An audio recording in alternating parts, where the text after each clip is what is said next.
करती हूँ आप सभी लोग खूब अच्छे हो गए। आज है फ्रेंड्स देवउठनी एकादशी, तो आप सभी को ये देवउठनी एकादशी की बहुत बहुत शुभकामनाएं फ्रेंड्स।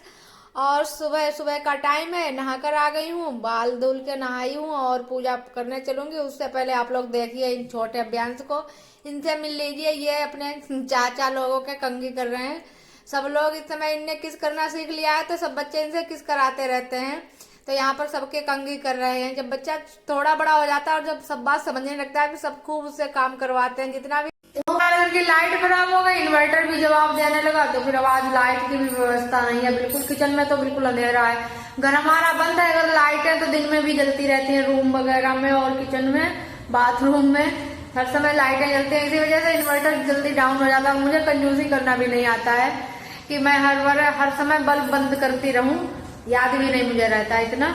और बल्ब कहीं जल रहे होते हैं, जल ही रहे होते हैं। कल थोड़ा फ्रिज में दूध रखा था, तो ठंडा करने के लिए फ्रिज लगा दिया, इसी वजह से और भी जल्दी इन्वर्टर डाउन हो गया। और फ्रेंड्स सुबह मैं वीडियो शूट करके फिर उसके बाद कुछ भी नहीं शूट किया। तो अब ये शाम का टाइम है, तो यहाँ पर मैंने दूध चढ़ा दिया है। पड़ोस वाली चाची के यहाँ भैंस भी आ गई है, तो उन्होंने दूध भेजा था, तो मैंने कहा चलो दूध का कुछ बना लेते हैं। पहले तो इन सबको फटा बनाकर खिलाएंगे। हमारे यहाँ तो फटा ही कहा जाता है, लेकिन बहुत से जगहों पर खिजला कहा जाता है, खीस कहा जाता है, लेकिन हमारे यहाँ फटा बोलते हैं इसको। तो गुड़ डालकर फटा बना लो, तो इसमें थोड़ी जो ताजा ताजा दूध देना शुरू करती है भैंस, तो उसमें थोड़ी सी स्मेल सी आती रहती है। और जब गुड़ डाल लो तो वो स्मेल खत्म हो जाती है। तो ये वाला जो दूध है तो गुड़ वाला ही हमको तो पसंद है, गुड़ वाला ही दूध। चीनी डालते हैं तो ये जो इसमें स्मेल सी रहती है वो रहती है।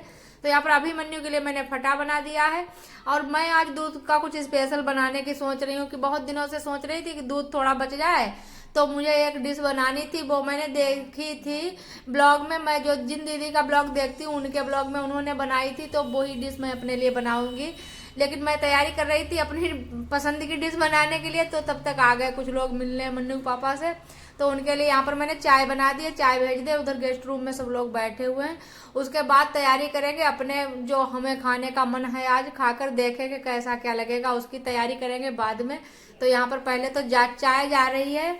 और फिर मैंने यहाँ पर कुछ ड्राई फ्रूट्स काट लिए हैं, थोड़ा नारियल घिस लिया है उससे, अदरक घिसने वाले से, और 2-3 काजू है, 2-3 बादाम है उसमें। और मैंने आधा कटोरी से थोड़ा ज्यादा आटा डाल लिया, और इसमें आधा आटा से आधी चीनी डाल लेंगे यहाँ पर। तो ये बिल्कुल जैसे गुलगुला बनाते हैं वैसे इसको फेंट कर रख लेंगे। मैं बिल्कुल थोड़ा सा ही बना रही हूँ, क्योंकि मेरी पसंद की हुई चीज पता नहीं किसको पसंद आएगी किसको नहीं आएगी। मैं तो खुद पहली बार ही बनाने जा रही हूँ। उन दीदी ने बनाया था, अपने ब्लॉग में दिखाया था, तब मुझे बहुत पसंद आया। मैंने कहा कभी ना कभी ट्राई करके देखेंगे। तो आज दूध आ गया, तो मैंने कहा चलो आज ट्राई करके देखते हैं कैसी लगेगी ये वाली स्पेशल डिश बनाकर देखेंगे। तो आटा थोड़ा फूल गया, उसके बाद फिर फिर इसको फेंट लेती हूँ थोड़ा, और फिर बस इस खोलते हुए दूध में इनको ऐसे करके डाल दिया जाता है। दीदी ने ऐसे ही डाला था, तो मैं भी आज डालकर और बनाकर खाऊंगी, देखेंगे कैसी लगेगी। वैसे गुलगुले तो दूध में काफी टेस्टी होते हैं, वो तेल में पहले तले जाते हैं, लेकिन ये ऐसे ही डाले जाएंगे।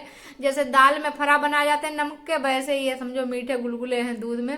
तो टेस्ट करके आप लोगों को बताती हूँ कैसे बनेंगे ये। और इतना कम करके आटा मैंने भिगोया, तभी भी मुझे कुछ ज्यादा ही लग रहा है, तो लेकिन मैंने थोड़ी सी ही बनाई है। फिर पता चले दूध भी साथ में डालना पड़े भैंस को तो क्या फायदा है, तो इसलिए मैंने थोड़ा सा ही बिल्कुल अपने लिए भर को ही बनाई है। यहाँ पर मैं जानती हूँ कच्चा पक्का खाने की मुझे ही आदत है, और घर में कच्चा पक्का खाने की किसी को आदत नहीं है। लेकिन मेरा जो मन करता है, मेरी हमेशा से ही आदत है, मेरा जो बस मन में भाग गया है वो मैं बनाकर एक बार जरूर खाती हूँ और ट्राई करती हूँ, देखती जरूर हूँ बनाकर कैसी लगेगी। तो ये इस तरह से पक गई है, बिल्कुल दूध गाढ़ा हो गया है। मैंने इसमें 3 चम्मच चीनी डाल दी है। गुलगुले में तो पड़ी है, लेकिन दूध में भी थोड़ा चीनी डाल लेती हूँ तो मीठा हो जाएगा। तो यहाँ पर मैंने 3 चम्मच, तो देखो बिल्कुल रबड़ी जैसा दूध हो गया। अब चलो खाकर देखते हैं कैसे क्या बनी है ये। और फ्रेंड्स इसका नाम पता है क्या है? वो दीदी बता रही थी इनको दूधभरिया बोला जाता है, तो ये दूधभरिया के नाम से वो बता रही थी। तो मैं कहती थी कभी ना कभी दूधभरिया, पता नहीं सबके यहाँ क्या कहा जाता है। मैंने उन दीदी के नाम से मुंह से यही सुना था कि दूधभरिया। तो दूधभरिया मैंने खा ली, अच्छी लगी मुझे, लेकिन इतनी टेस्टी नहीं लगी। जैसे गुलगुले तेल में फ्राई करके बनाओ वो ज्यादा टेस्ट लगते हैं, अगर दूध में भिगो कर खाओ उनका कुछ टेस्ट अलग ही होता है। लेकिन हाँ ठीक लगी, जैसे ये जो दूध है इनका ये बिल्कुल रबड़ी जैसा हो जाता है, इसका टेस्ट बढ़िया लगा दूध का। और दूधभरिया जैसा कुछ खास नहीं लगी, वैसे ठीक लगी। और दुधवरिया बनाकर खाने के बाद फिर मैं आ गई हूँ यहाँ पर। तो यहाँ पर मैंने पहले पुराने वाले घर में चौक रखा है, उसके बाद मुझे अपने वाले घर में भी रखना है चौक।